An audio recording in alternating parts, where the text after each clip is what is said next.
Les damos la bienvenida a Hazlo Simple. Un podcast de salud emocional para quienes buscamos ver simple la complejidad de la vida. Estamos súper contentas el día de hoy con una gran invitada. Bueno, yo soy Cointa. Yo soy Andrea. Y tenemos el gusto de tener a Aletia aquí con nosotros. Ella es flautista, músico. Y bueno, ¿quieres contarnos un poquito de ti? Así como brevemente quién eres.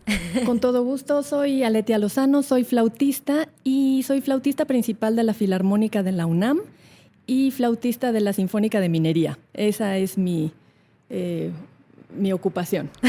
A eso me dedico. A eso me dedico. Estamos súper emocionadas de preguntarte muchas cosas, pero bueno, el tema de hoy es la música, como podrán notarlo. Y lo interesante que queremos traerles es la relación de la música con las emociones, con la salud emocional, o cómo la música puede jugar a nuestro favor y a veces también en nuestra contra, por la relación tan fuerte que puede haber entre lo que sentimos y lo que escuchamos. Entonces me gustaría empezar definiendo un poquito, pues, ¿qué es la música, no? ¿Desde qué momento se empieza a llamar música a lo que hoy conocemos como música? ¿De dónde viene? ¿Qué nos puedes contar de eso sin ponernos tan técnicos e históricos? Bueno, nos va a dar una clase, Aletia. Pues todo comenzó. Pues yo creo que la música es una combinación de una necesidad de expresión y de conexión del ser humano. Entonces se cree que desde el inicio de la civilización los seres humanos siempre tuvieron la música para diferentes cosas, para comunicarse, para expresarse, para manifestar individualidad, para pertenecer. Entonces, la música le atribuyen la misma longevidad que el habla. O sea que podríamos decir que es un lenguaje, como a veces se ha dicho, ¿no? Sí. Inclusive me viene en mi mente la pregunta de si surgió antes que el habla, ¿no? Como si no tengo la posibilidad de comunicarme, pero sí tengo un potecito y te hago así, pues probablemente y yo vas a así. voltear, ¿no? Precisamente. O te agito algo y es como, oye, hazme caso, ¿no? Sí, es fascinante y de hecho los antropólogos no se ponen de acuerdo. Yo sé que no vamos a ponernos muy técnicos, pero alguna vez tuve la oportunidad de probar la colección de flautas prehispánicas del Museo del Condado de Los Ángeles, del LACMA. ¡Qué emoción! Sí, estuvo fascinante. Y los antropólogos se preguntaban, había instrumentos muy sencillos que le soplabas y sonaban, como las ocarinas, las flautitas de barro, y podían emitir varios sonidos. Entonces los antropólogos se preguntaban si se crearon para hacer música, para crear melodías con ellos, o si se crearon como una forma de comunicación, por ejemplo, en la distancia. Que escucho tal nota y quiere decir tal cosa, y escucho dos notas y quiere decir tal otra. Entonces se preguntaban cómo fue que surgió, si siempre se usaron para lo musical, artístico, expresivo, o si en un principio solamente era una necesidad de comunicación.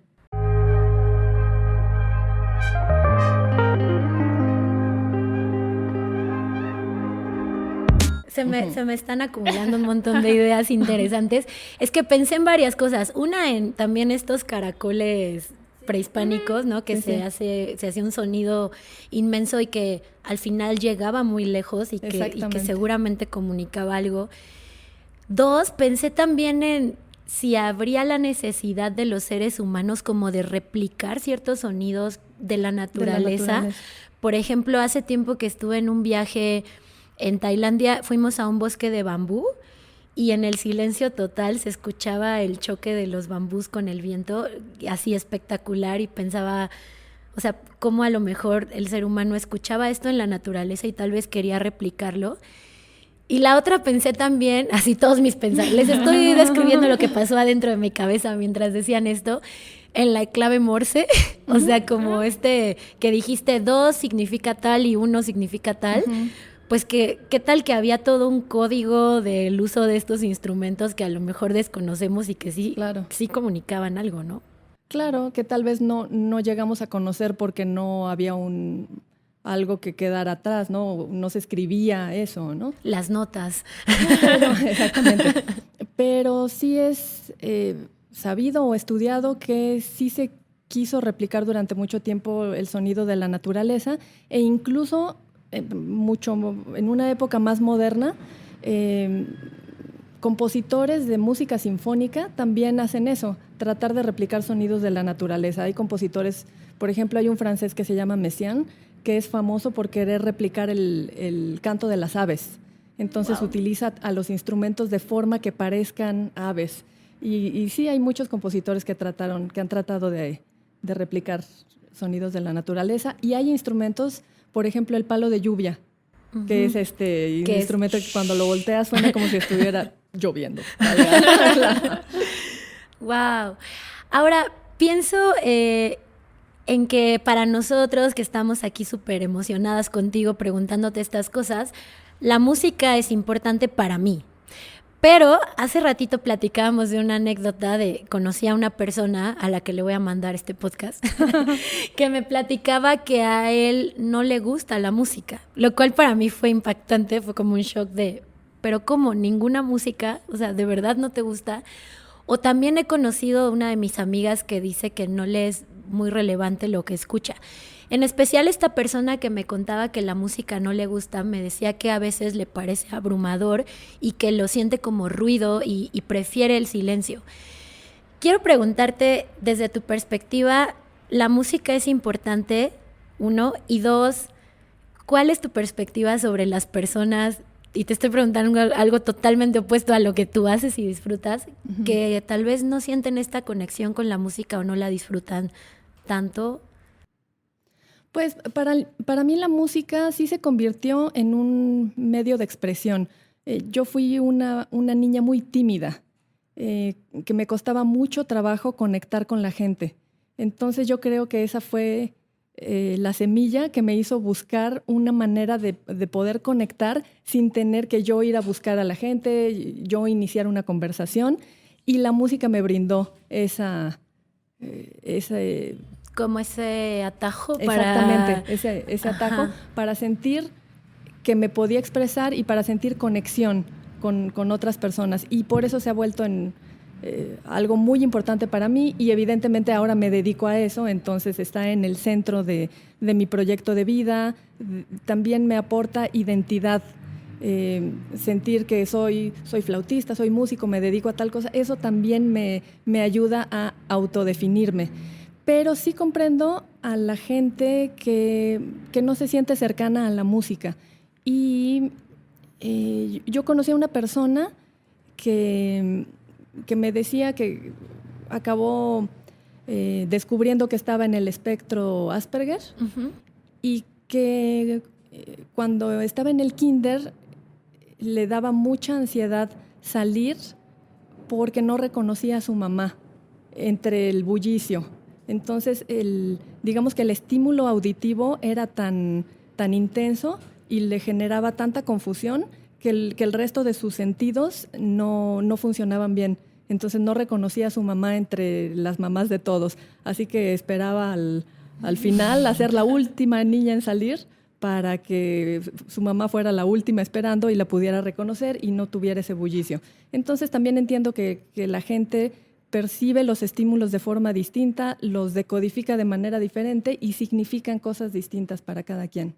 Hablando de la percepción de los sonidos diferentes en cada una de las personas, dependiendo pues, de su capacidad perceptual y sensorial, ¿qué piensas de estas personas que ven colores con los sonidos? No sé si has escuchado algo respecto a eso, ¿no? Inclusive hay estudios de gente que dice que ve colores cuando escucha ciertos sonidos, ¿no? Entonces, y que su manera de percibirlo es diferente. Pues sí, he escuchado al respecto, he conocido músicos que tienen esta condición, y es muy difícil de relacionarse cuando tú no la tienes, porque te dicen, ay, escucho sol mayor y pienso en rojo, o veo rojo, y uno dice, ay, sí, qué padre, pero como uno no lo tiene, es como tener un sentido adicional con el que los que no lo tenemos no nos podemos relacionar. Pero sí, es muy real para la gente que lo experimenta. Es muy interesante porque siento que es algo como poco conocido, pero viene un poco a mi mente respecto a estas personas que no les gusta tanto la música, que creo que hay muchas razones y hay un gran mundo de desconocimiento respecto a por qué sí y por qué no, pero siento que actualmente la música está en todos lados, ¿no? Es difícil ver una película sin escuchar el soundtrack de la película, ¿no? Un poco como la pongo mute y entonces no la escucho, me parece un poco complejo. Y la música también está en las canciones de cuna o inclusive pues todas las naciones tienen un himno nacional, ¿no? Entonces, ¿qué piensas tú respecto a que la música es difícil vivir ya actualmente en una sociedad en la que no haya música? Sí, es correcto. La música nos acompaña desde el nacimiento hasta la muerte. O sea, en los funerales también hay música. Mariachis. Sí. O lo que dejó el Oxiso, dicho que quería que se tocara. Pues yo creo que es parte de esta necesidad de expresión y de conexión del ser humano y que se manifiesta en todas las áreas de la vida y en todas las etapas de la vida. Lo que mencionas de los soundtracks es fascinante, porque uno siempre piensa en música de fondo, pero cuando te das cuenta del impacto que tiene la música, de hecho, la música, el soundtrack, es el que determina qué se siente ver esa película. Y ahí se conecta mucho con la emoción, cómo la música realmente puede determinar o influir en las emociones que sentimos. Sí, como ese momento de suspenso, ¿no? Cuando estás viendo una película De de terror y es como tan. Y luego te puedes sorprender o inclusive puedes sentir como miedo, ¿no? Sí genera emociones. Vienen a mi mente estas películas de guerra en donde el soundtrack de verdad es lo que te hace entrar en el feeling de la película. Sí, vas como en el caballo tú también. De hecho, los compositores que se dedican a ese tipo de música estudian todas esas técnicas y acaban reconociendo qué combinación de sonidos es lo que a la gente le suena como emocionante, romántico, terrorífico y lo emplean para manejar las emociones de la audiencia. Las emociones de la audiencia. Nos están, así como, son como Google, dominan nuestra vida a través de sus instrumentos. Sí. Oye, pero justo ahorita que les contaba de esta persona que me contó que no le gusta la música, yo le preguntaba si le gustaban las películas y sí le gusta el cine. Entonces, interesante persona que no te gusta la música. O sea, porque a lo mejor lo que no le gusta es esta música fuera de contexto, pero en una película... Y pienso también en qué interesante sería ver una película sin el soundtrack, que a lo mejor sería súper... La escena de miedo la verías como, mira, es una persona abriendo una puerta. O sea, sin hecho, así como... De hecho, si buscan en YouTube, hay un ejemplo de Star Wars, la escena... Aquí, una fan de Star Wars. Dilo. Hay una escena del Salón del Trono.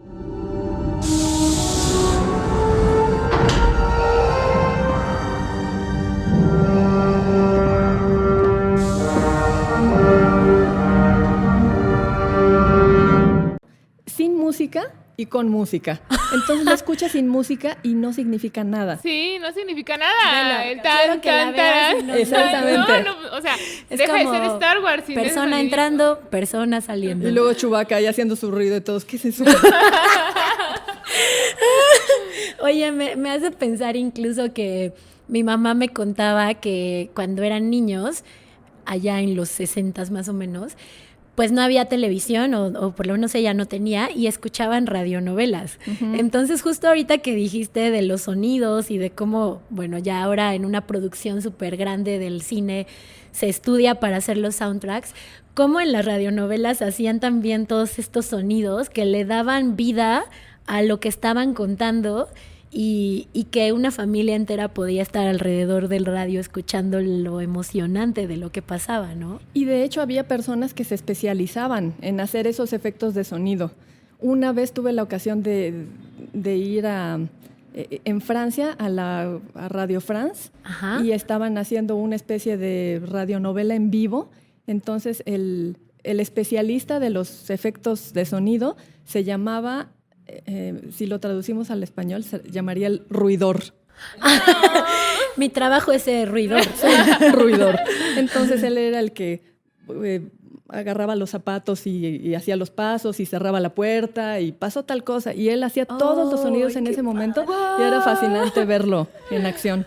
Oye, y también ahorita que decías de la música de terror, André, tengo una paciente de 13 años, a ver si ve nuestro episodio y la saludo. Hola María.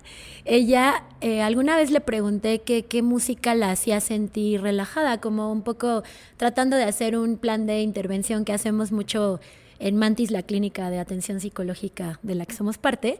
Hacemos algunos planes como para sobrevivir a momentos difíciles y la música casi siempre forma parte de estos planes, como tener una playlist de ciertas canciones.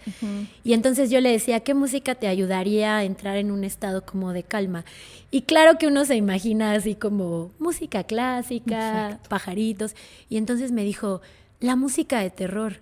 Y yo, ¿cómo? Y entonces escuchamos, hay playlists en Spotify de música de terror, así tal cual, y las ponemos y me dice así como, me encanta. Y se relaja y se ríe y cambia su ánimo escuchando una playlist de terror. ¿Pero tú crees que eso haya tenido que ver que en algún momento asoció música de terror con calma y entonces ahora eso le produce? Seguramente sí, o sea, creo que a lo mejor, no sé, le genera intriga o alguna otra emoción que a mí no, o sea, yo la escucho y es como, ya quítenla. Pero también en algún momento conocí a una persona que escuchaba metal para dormir, o sea, como audífonos, metal, y era como, esto me relaja para dormir. Claro. Entonces creo que también es un mundo, ¿no? Ahora, volviendo un poco al tema que hablábamos del desarrollo y de que desde chiquitos la música está en nuestra vida, yo quiero preguntarte un poco, ¿qué sabes tú sobre el efecto que la música puede tener en los niños? Porque tenemos desde las mujeres embarazadas que les ponen... Ni siquiera sé si es un mito eso como de la Yo no lo sé, que se ponen como audífonos así de, escucha Mozart, o escucha Baby Mozart, y venden como todos los...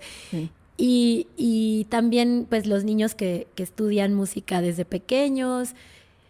¿Qué sabes tú de esto? Pues he visto varios artículos acerca de estudios. Algunos dicen que sí tiene que ver el efecto Mozart y que va relacionado a la velocidad del latido del corazón de las mamás y que esa velocidad de música a los bebés les da calma porque les recuerda el latido de su mamá, en fin.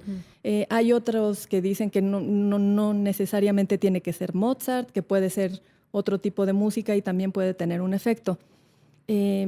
Lo que sí sé es que tengo colegas que se dedican a la música, que cuando han estado embarazadas, pues siguen tocando su instrumento y me dicen que su bebé después reconoce la música que estuvieron estudiando cuando estaban embarazadas. Entonces tuve una amiga pianista que la obra que estudió cuando estaba embarazada la tocaba para su bebé y su bebé reaccionaba a esa obra. Entonces seguro que la estaba escuchando y la reconocía y entonces ese es un primer efecto. Wow. Y también pues la ciencia ha avanzado y se han hecho muchos estudios al respecto del efecto de la música en el cerebro y se ha visto que sí tiene un efecto fisiológico, quiero decir, ustedes me corregirán los términos, estructural, exactamente. Ajá. Y que si tú pones a un niño a estudiar música, a tocar un instrumento musical, al año el desarrollo de su cerebro ya es distinto al cerebro de un niño que no toca un instrumento musical. Entonces, tocar un instrumento favorece la conexión entre hemisferios y hace que algunas estructuras se desarrollen más y se dice que este tipo de desarrollo solamente se ve en músicos y en gente que hace meditación. Entonces, sí tiene un efecto real, estructural en el cerebro. Tengo una pregunta. No, vale. Y de hecho, eso que desarrolla la música sirve para otras áreas. Entonces dicen que la música ayuda mucho para las matemáticas. Sí, justo mi pregunta iba relacionada con eso, Aletia, sobre si tú has notado que sí son personas que las personas ya de adultos que tienen más contacto con la música o que tuvieron en algún momento de su vida son personas que tienen más facilidad para las matemáticas o no sé, viene a mi mente un poco como si también son más sensibles o tienen más habilidades de expresión o más repertorio para expresarse que las personas que no tienen la posibilidad de tener tanto contacto con la música. Pues no sé, porque conozco a tantos músicos y hay Que hay una tanta gran variedad. gama, hay tanta variedad. Entonces, puede ser, pero hay de todo en todo.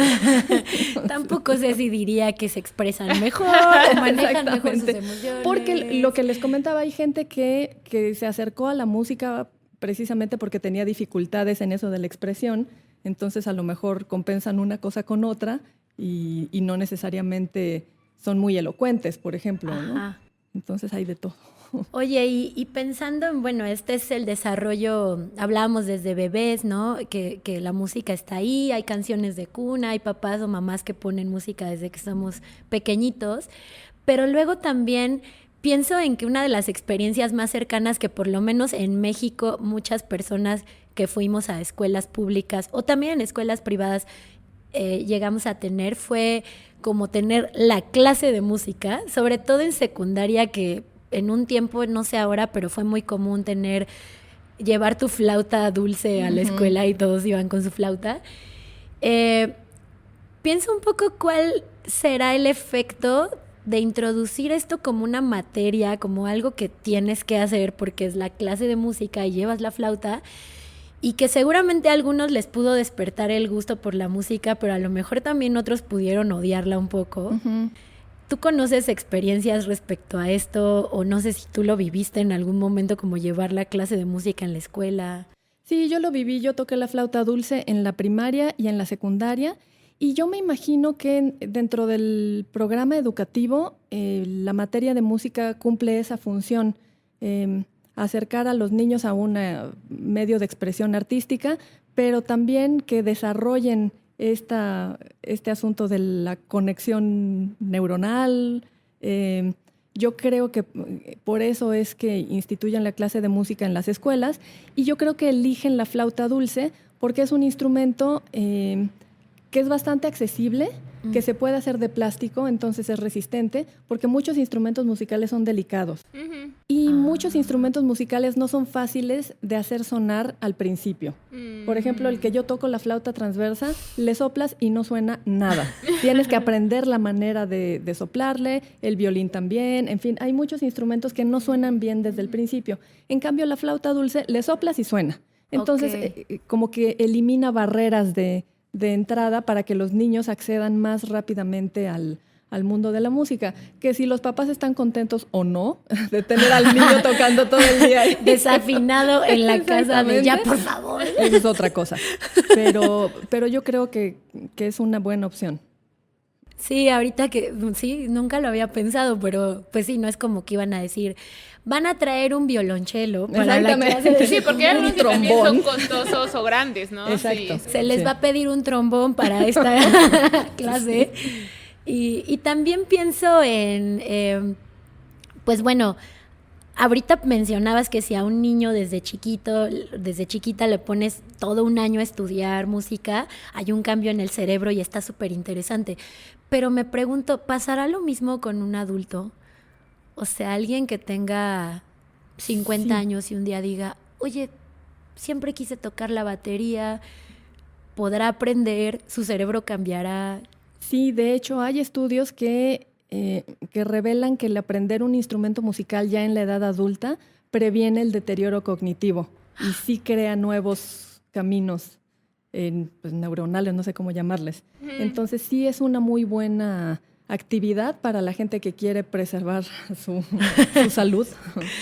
Y es también por eso que yo creo que el baile es una de las actividades físicas que también ayudan a prevenir deterioro cognitivo. Y creo que es esa asociación de movimiento con música lo que hace que el baile sea tan eficaz para eso, porque hay otros ejercicios que mantienen la salud física, pero no necesariamente la salud mental. Y el baile sí, y aprender un instrumento también. O sea, no es solo el baile, es que hay música en el baile. Es en realidad Hay la diferentes música, no el factores, baile. sí, que generan reserva cognitiva. Entonces, pues yo creo que bailar tiene ambos, como anotarte 2 goles respecto. La reserva cognitiva es como una cajita en donde vas ahorrando tus moneditas, como para cuando ya seas viejito y tengas bastantes moneditas. Entonces, qué buena forma de explicarlo.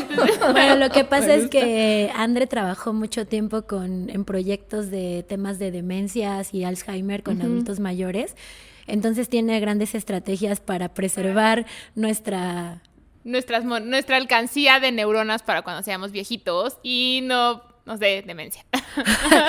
Y en ese, la música, ¿qué papel jugó o juega en ese mundo?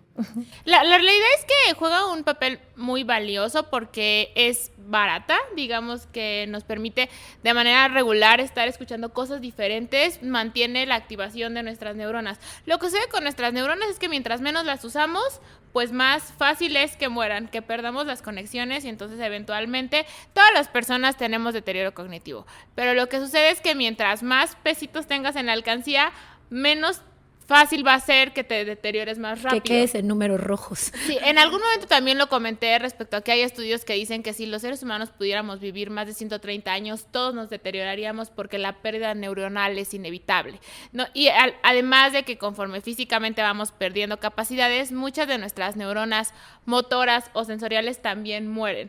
Entonces la música mantiene nuestras neuronas sensoriales trabajando, entonces eso permite que, como si nos agarráramos de la mano, nuestra sinapsis se mantenga fuerte, entonces difícilmente perderemos tantas tan rápido. Entonces mantendremos dinerito en la alcancía del deterioro. Ahorren ahora que son jóvenes. Entonces escuchar cosas diferentes, o sea, el aprender un instrumento no solamente es como las ventajas de aprender algo, ¿no? Simplemente podemos aprender muchas cosas, aprender a bailar también implica aprender algo, entonces generamos plasticidad neuronal, que es esto como de nuevas conexiones. Pero la música en sí misma, escuchar cosas diferentes, el prestar atención también genera momentos de calma. Entonces, los momentos de emociones intensas o de estrés también hacen pérdida neuronal. Entonces, hay muchas cosas que generan la pérdida neuronal, por lo que es importante mantener la reserva cognitiva. Y en ese sentido yo quiero defender el aprender un instrumento musical porque si se ponen a pensar todo lo que implica, para un músico, ves una grafía en el papel y tu mente lo interpreta y dice, esta nota es un sol. De ahí tienes que pasar a la memoria muscular, a tu instrumento, a digitar esa nota que va a ser un sol.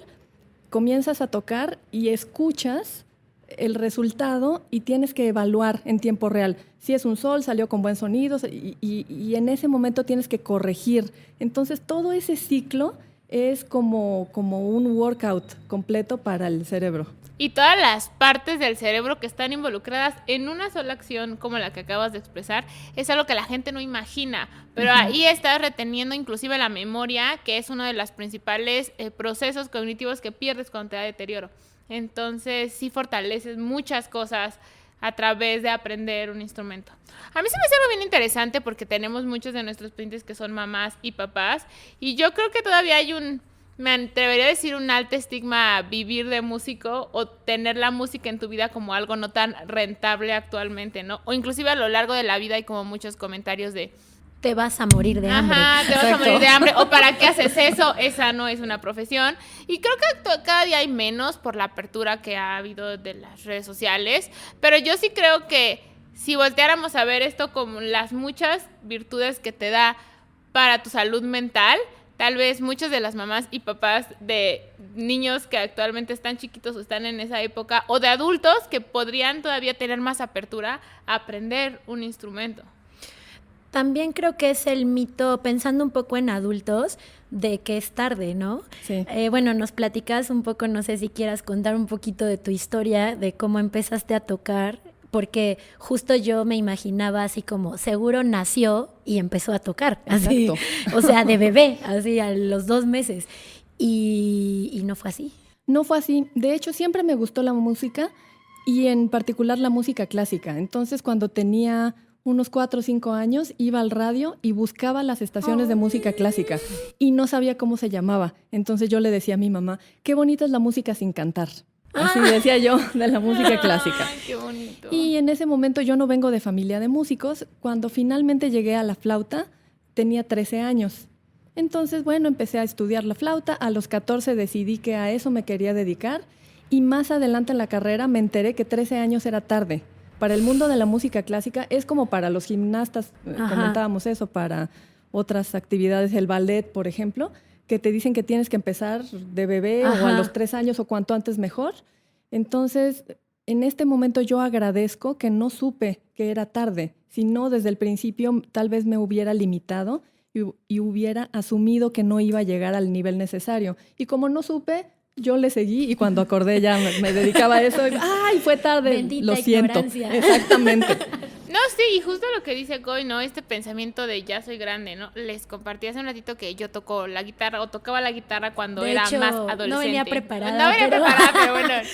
No, y entonces yo lo dejé de hacer, pero porque en algún momento sí escuchaba muchos comentarios como de que tocaba muy bien, pero que no cantara porque cantaba horrible, ¿no? Porque nunca tuve la voz educada, entonces siempre fue como, Andrea que toque, pero que no cante. Entonces, y yo me sabía todas las canciones de los Beatles ahora que me acuerdo. Y entonces me acuerdo que las tocaba y la gente decía como, bueno, pero nosotros cantamos, ¿no? Entonces en algún momento como que pues lo dejé de hacer.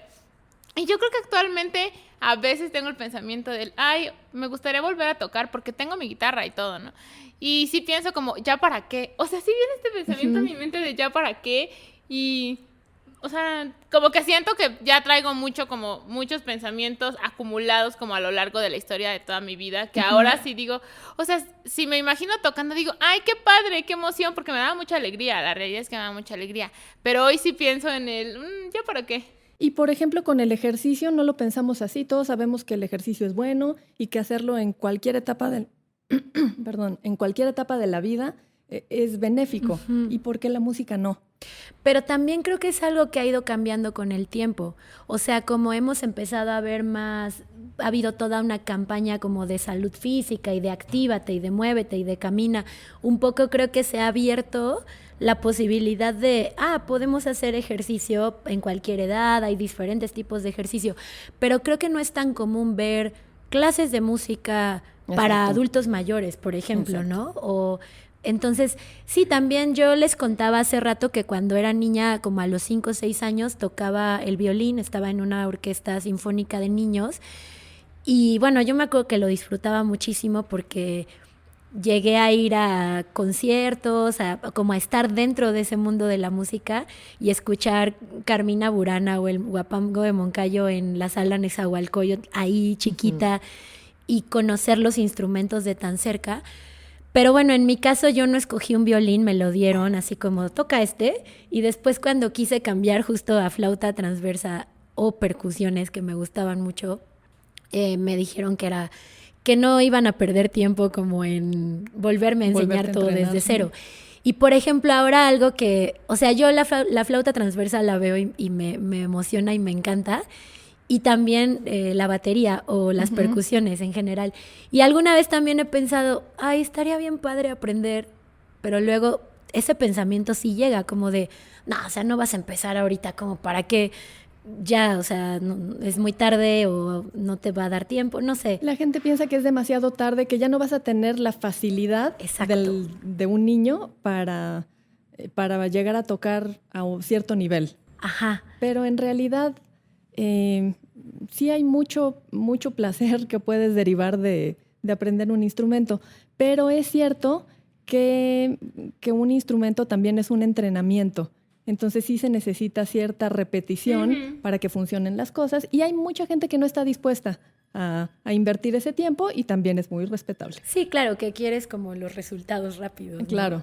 Oye, ahorita que hablabas de tú de chiquita, que se me hizo súper lindo cambiándole al radio y buscando la música, quiero entrar un poco al tema de los juicios que hay alrededor de la música, como la música buena, la música mala, o si alguna música es superior a otra. Por ejemplo, ¿no? Reggaetón versus música clásica. O escuchar, no sé, cumbias, salsas versus... O escuchar pop, que hay gente que puede juzgar mucho como esa música barata, o no sé, música hecha con sintetizadores, música electrónica. ¿Qué piensas tú sobre estos juicios que además también parece que dan una identidad y que empieza a haber bandos entre la gente así como, ay, pero tú solo escuchas, o lo que tú escuchas es una basura y lo que yo escucho es los súper... que aman odiar cierto género, ¿no? Exacto. ¿Qué opinas tú de esto? ¿Cuál es tu postura? Pues yo creo que en todos los géneros hay buena música y hay mala música. Me cuesta trabajo definir lo que es bueno y lo que es malo, porque también tiene que ver con un contexto en el cual nació cada género. Muchas veces tiene que ver con cosas culturales o nacionales, géneros que son de ciertos lugares y que también definen la identidad de una comunidad, de un pueblo, de un país, y que se dieron en contextos muy, muy diferentes, y no me parece adecuado o correcto decir que uno es mejor que otro o que uno es más elevado y que uno no merece consideración. Sencillamente hay cosas que le funcionan a la gente y son medios de expresión. Es cierto que hay unos más elaborados que otros, pero no creo que por eso uno tenga que denostar. Generalmente tenemos parámetros culturales que son como que la afinación y el ritmo. Entonces, dentro de cada rubro podemos decir, ay, si está desafinado y está fuera de ritmo, ay, pues el género que sea, pues está mal, ¿no? Pero también hay muchas culturas que definen la afinación de forma distinta. No es igual la afinación en el sistema occidental que, por ejemplo, en la música hindú, que tienen escalas de mucho más sonidos que el sistema occidental. Entonces es todo un mundo que tiene muchas vertientes en lo cultural, en lo nacional, en fin. Wow, conclusión, no sabemos nada para juzgar los ritmos. No tenemos la postura, tenemos no tenemos el combo. Es que creo que también al principio hablabas de que la música es un medio de expresión y de conexión, que te ayuda a conectar, ya sea con otras personas, ya sea con emociones. Y creo que es, o sea, juzgar que si tú escuchas una música, una canción de reggaetón y te hace llorar o te hace alegrarte o te hace sentir, te hace bailar o lo que sea, y alguien más puede escuchar el guapango de Moncayo y llorar, creo que es igualmente válido el sentir una emoción con una u otra música, porque al final es tu historia, tu contexto, la manera en que has vivido lo que te hace conectar de una forma o de otra. Y creo que es como juzgar que hay gente que le emociona ver una puesta del sol o subir una montaña y hay quien no. O sea, como somos mundos tan diferentes, ¿no? O hay gente, por ejemplo, en la pintura, que la pintura hiperrealista le gusta mucho, y hay gente que Pollock le encanta, ¿no? Entonces...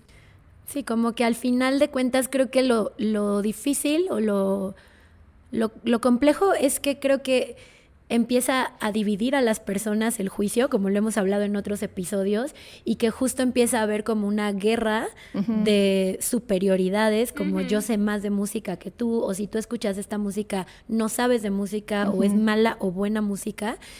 Y que creo que finalmente eso otra vez nos divide, porque no nos ayuda a conectar y a entender por qué a ti esta canción te hace sentir bien. En terapia con nuestros consultantes en la clínica de atención psicológica en Mantis, muchas veces utilizamos la música como una forma de entender a nuestros pacientes. Entonces, por ejemplo, hace tiempo tengo una paciente adolescente que me dijo que hizo un diario con canciones como para poder ir describiendo qué era lo que sentía. Entonces puso todas las canciones y los pedacitos de letra, les tomó capturas de pantalla y me los fue mostrando así como los párrafos y la estrofa justo que decía lo que ella sentía en ese momento. Y entonces hemos hecho ejercicios de escuchar la canción juntas y poder yo preguntarle qué sientes con esto, en qué parte sientes qué cosa, dónde sientes tristeza, dónde sientes miedo. Y creo que al final eso es lo importante, poder entender lo que el otro está sintiendo a partir de lo que escucha, independientemente de que alguna de esas canciones pueda ser lo que sea, ¿no? Claro. Bad Bunny o lo que sea. Y si lo que está sintiendo me lo está transmitiendo, es súper válido e importante, claro. ¿no? Yo ahí lo que puedo decir acerca de los músicos es que los músicos desarrollamos no sé si decirle cualidad, pero una característica que nos volvemos muy criticones. Pero eso es de formación profesional, porque si se ponen a pensar lo que tenemos que hacer, tenemos que estar evaluando en tiempo real lo que escuchamos para corregir incluso antes de cometer el error o corregir en el momento. Entonces, para una persona que se dedica a la música, ser muy exigente es una gran cualidad. Si tú tocas y te gusta y dices, ya la hice, ahí detienes tu avance. Si dices, no, ¿cómo es posible? Tengo que estudiar más para llegar al siguiente nivel, entonces es así como sobresales o como llegas a un gran nivel.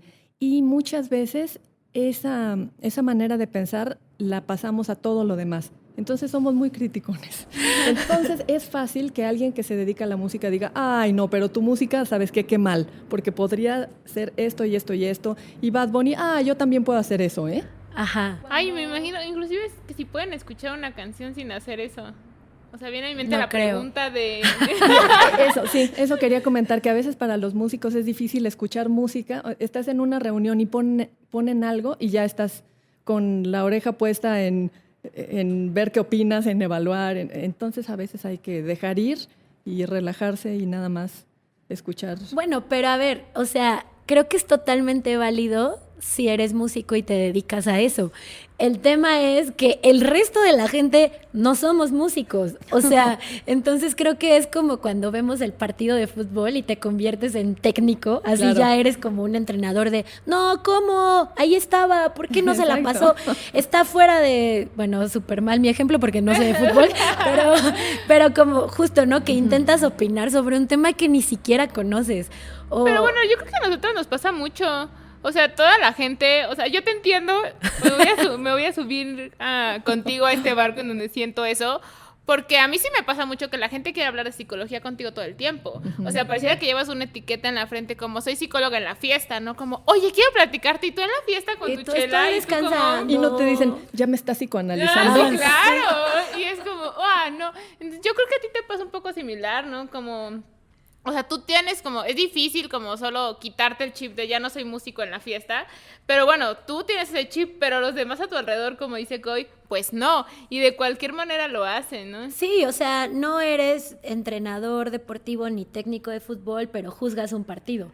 No eres bailarín profesional. En mi caso, yo llevo 12 años bailando como una persona amateur que toma muchas clases, pero no soy bailarina.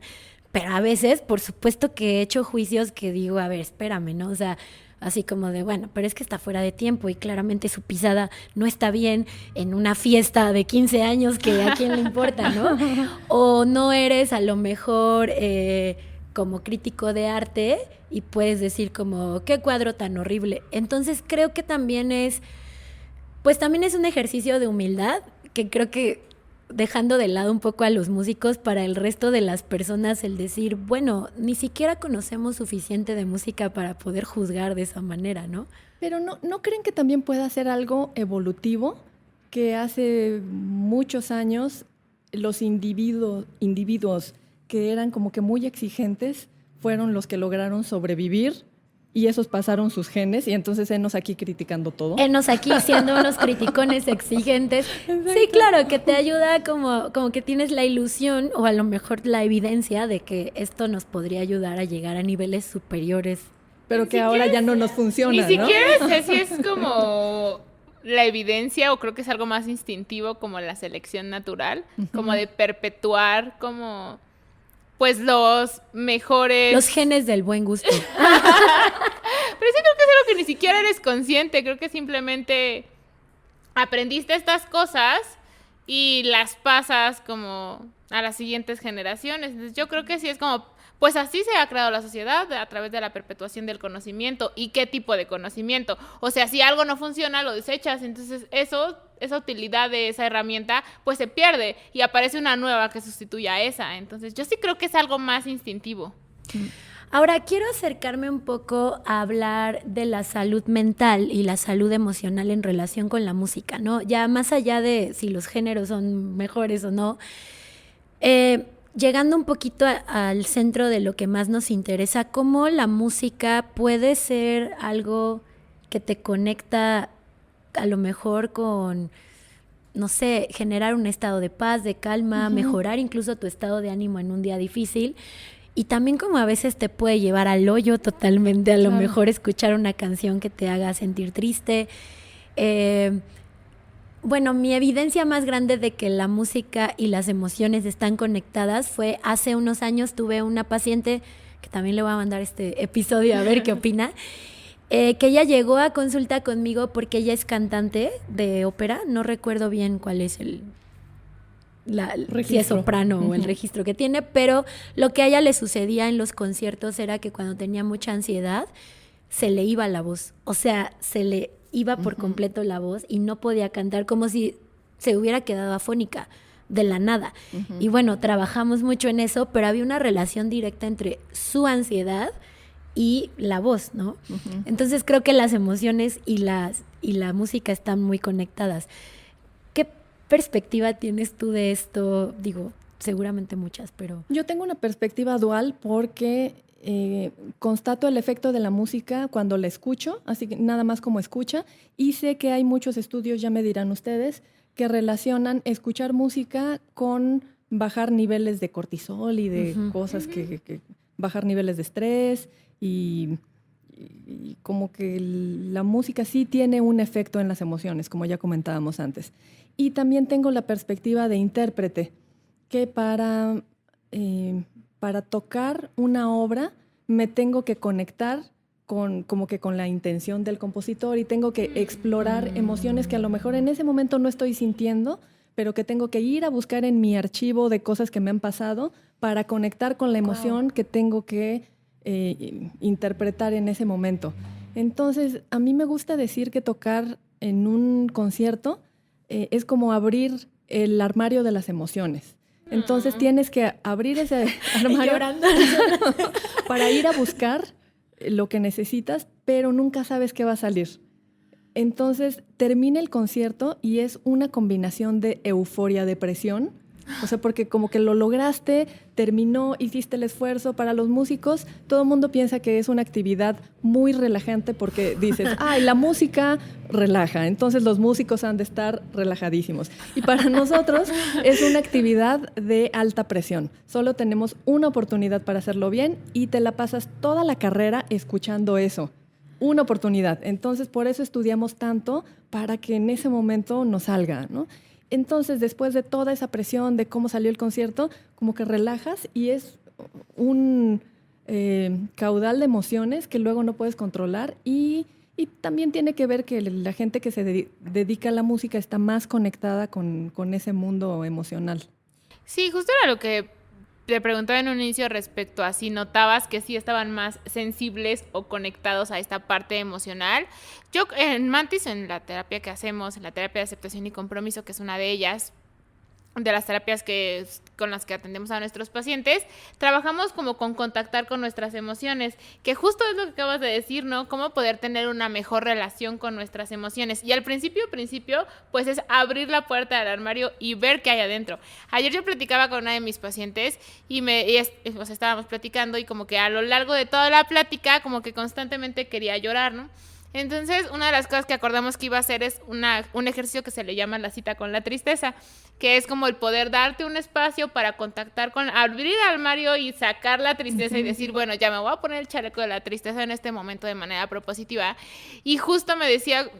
Le dije, ¿qué cosas te funcionan? Y me dijo, ponerme música triste, ¿no? Me ayuda a contactar con ese momento de tristeza en donde necesito desahogarme de lo que estoy sintiendo. Y la realidad es que es muy necesario el poder contactar con esas cosas que están en el armario de cada uno de nosotros y justo lo que les enseñamos a los pacientes a hacer de entrada. Antes de regular las emociones, hay que contactar con ellas. Entonces, justo es esta parte y se me hizo súper bonito la comparación de la analogía del armario, porque creo que sí es importante que todos tengamos noción, pues de que la música no solo es como ya estoy tranquilo y relajado, también es importante contactar con la alegría, con el enojo y con la tristeza, aun con todo y a través de la música, sí es una herramienta muy útil para hacerlo. Y ustedes están en el mundo de la psicología, pero para los que no estamos, a mí me parece muy importante que últimamente ya se está hablando de salud mental como bienestar general. No es como antes que salud mental quería decir patología o uy, qué mal estás o qué sé yo. Ahora ya escuchamos salud mental y pensamos en eso, en bienestar general, en algo que todos tenemos que cuidar, y eso se me hace muy valioso. Fíjate que yo me quedé pensando mucho en esta perspectiva dual de la que hablabas, como escucha y como intérprete. Como escucha, creo que, bueno, todos es la que tenemos más cercana, que es, pues eso, escuchar música, el estado de ánimo en el que entras, pero querría un poco enfocarme para ir cerrando en esta parte de como intérprete. Yo nunca había tenido conciencia de que ustedes son como actores, o sea, como hacen como lo que hacen los actores en una obra de teatro, en una película, que justo se apropian del personaje y se convierten en el personaje, y aquí pues es como si tú te pudieras meter en la piel de, no sé, Beethoven o Exacto. Mozart y sentir un poco lo que quiso transmitir con esa pieza. Y yo pienso que debe ser cansadísimo. Sí, de hecho... ¡Súper cansado! Sí, ¿no? Has de terminar cansado física y emocionalmente. Sí. De hecho, por eso tenemos ensayos de 3 horas. Es lo que ensayamos al día. Entonces, generalmente, pues la jornada de trabajo normal es de 8 horas, ¿no? Con su hora de comida o lo que quieran. Pero en la música sinfónica ensayamos 3 horas, tenemos media hora de descanso a la mitad, hora y media hora de descanso, hora y media, y ese es nuestro ensayo. El resto del tiempo tenemos que hacer estudio individual para llegar preparados al ensayo. Ensayar para el ensayo. Ensayar para el ensayo, exactamente. Pero sí es muy intenso y muy cansado. Y teníamos un director que nos decía que tocar en una orquesta es como que tu jefe esté sentado atrás de ti viendo todo el tiempo lo que estás haciendo, porque pues, es algo muy expuesto, todo el tiempo te están escuchando, en fin. Entonces sí es cansado. Y también a mí se me ha hecho fascinante. Uno piensa en los compositores y cómo compusieron música, sobre todo en la música sinfónica, que no tiene palabras. Y muchas veces te preguntas, ¿qué estaría pensando el compositor o qué nos habrá querido decir? Y hay compositores que sí dejaron muy claro, esta obra se trata de tal cosa, y aquí son los pajaritos, y aquí murió no sé quién, y aquí es Stalin, o aquí es, en fin, ¿no? Cada uno deja dicho lo que quiso decir, y hay otros que no, pero te metes un poquito a su biografía, lo que estaba pasando, y siempre tiene que ver con algún momento de su vida, con algo emocional, como que siempre la música es el soundtrack de algo más. Ay, el soundtrack de sus Sí. vidas. El soundtrack de partes de sus vidas. Sí. Oye, ¿qué le dirías a alguien que está, pienso en alguien tal vez que está eligiendo una carrera o alguien joven, y no porque de grande no lo puedas hacer, pero porque justo creo que en la juventud es cuando viene mucho este dilema de me dedico a la música o no, esto que hablábamos, y tú como dedicándote a esto, viviendo de esto, y con todos los obstáculos que seguramente sí existen, porque nada es ni un extremo ni otro, ni es un camino fácil, ni es como te vas a morir de hambre, ¿no? Hay como de las dos cosas. ¿Qué le dirías a alguien que está en este camino de siento el llamado de la música, me encanta, pero no sé si es por ahí, no sé si aventarme? Pues yo creo que la belleza de la música es que pasas tus días haciendo lo que más te gusta. Y eso me gusta como parámetro para a qué me voy a dedicar. Finalmente, la vida es lo que pasa mientras estás pensando a qué te dedicas. Entonces, si logras dedicarte a algo que te gusta lo suficiente para no sentir que es una carga, eso a mí me parece muy valioso. Hay gente que no lo ve así, hay gente que prefiere dedicarse a algo muy redituable para que en sus ratos libres tenga con qué hacer lo que quiera, ¿no?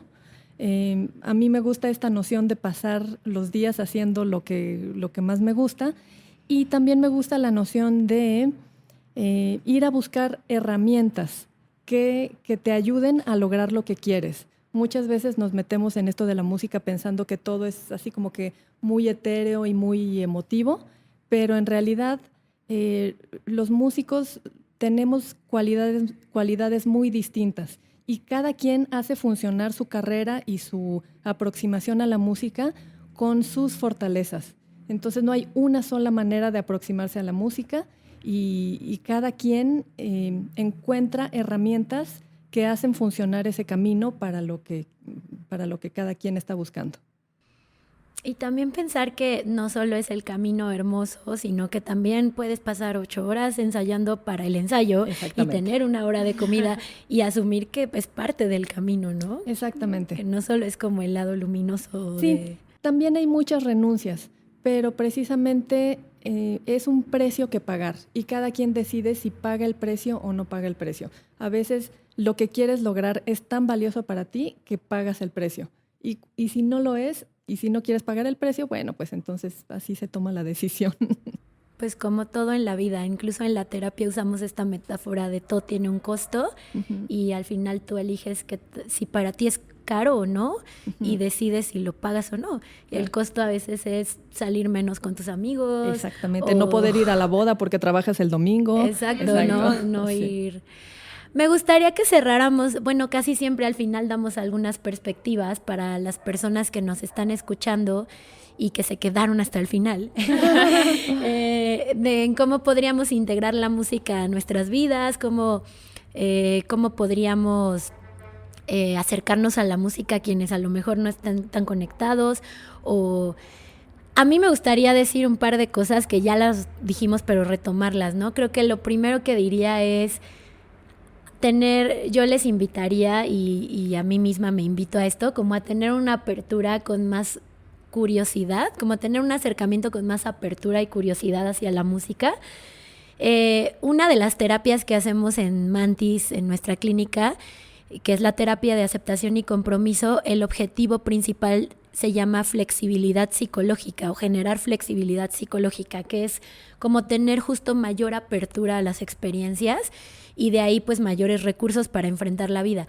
Entonces uno de los ejercicios justamente que ponemos en esto de la flexibilidad es el de repente poder escuchar música que no es la que normalmente escuchas, solo para abrirte a otras emociones, otras sensaciones que puedas tener. Entonces ese sería uno de mis perspectivas que me gustaría compartir, háganlo, a ver qué pasa.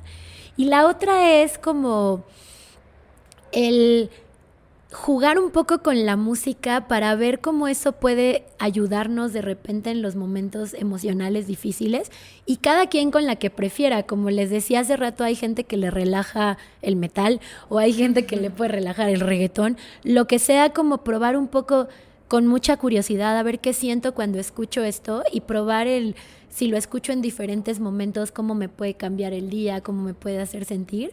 Creo que puede ser un experimento interesante, ¿no? No sé si a ustedes les gustaría compartir algo más de... Yo voy a promover... Dale. No venía preparada, hazlo. pero... Yo quiero promover que se acerquen a tocar un instrumento. Sepan que es de beneficio sí o sí. No se necesitan dedicar a eso, no necesitan ser Paganini. O sea, cualquier acercamiento a la música es benéfico. Y ya, ese es mi mensaje de hoy. Y no importa la edad que tengas. Y no importa la edad. Uh-huh. Sí, yo coincido en acercarnos a la música de la manera que sea. Yo creo que inclusive lo que sumaría es como poder conectar con esos pequeños momentos al día en los que puedes escuchar algo o en los que ves la película. O sea, lo voy a hacer a partir de ahora. Voy a ver una película y voy a agradecer a la persona que puso el soundtrack porque no me imagino viendo Los Vengadores Mood. Porque de verdad creo que no tendría sentido. O sea, me imagino a Thanos hablando como... Y yo así como, sí. Órale. Y creo que sí es como esa música la que es como, sí, no. Entonces, pues agradecer como la posibilidad de poder escuchar la música en todos lados, sin importar qué estemos haciendo, que a la gente a la que le guste pues muy fuerte como en un concierto y a las personas que puedan tener otras posibilidades de acercarse a eso, pues disfrutar La verdad es que me quedó mucho esta frase que dijiste como de la vida es lo que pasa mientras estamos pensando en otras cosas, ¿no? Entonces creo que si hoy tienen la posibilidad de escuchar un pedacito de algo y notar qué están sintiendo, creo que eso es algo ya muy valioso. Entonces, yo lo voy a practicar. Perfecto. Y creo que también es, como siempre, invitamos a la apertura y el respeto a las otras posturas, ¿no? También creo que está padre respetar a quien no le gusta la música, a quien le gusta otro tipo de música. Aletia, muchas gracias por estar aquí. ¿Nos quisieras compartir tus redes sociales para quienes quisieran saber más de ti, tus conciertos? Claro que sí. Me encuentran en Instagram y en Twitter como Aletia Lozano, Aletia con TH y latina, y ahí les voy contando. Muchas gracias. Muchas gracias, Y Aletia, pues por venir. nosotros les recordamos que nos puedan seguir tanto en las redes sociales de Mantis, nuestra clínica de atención psicológica, como en la de nuestro podcast Hazlo Simple, y que nos dejen comentarios para saber qué tipo de temas les gustaría que tratáramos, y también que le den like si les gustó y activen la campanita de notificaciones para que les pueda avisar cuando salgan nuevos episodios. Y pues muchísimas gracias por estar aquí. A ustedes. Que nos compartan sus playlists Eso estaría que padrísimo. utilizan cuando se sienten tristes o felices, no importa, pero bueno, también. Muchas gracias. Esto es Hazlo Simple. Gracias, Bye. gracias, Alicia.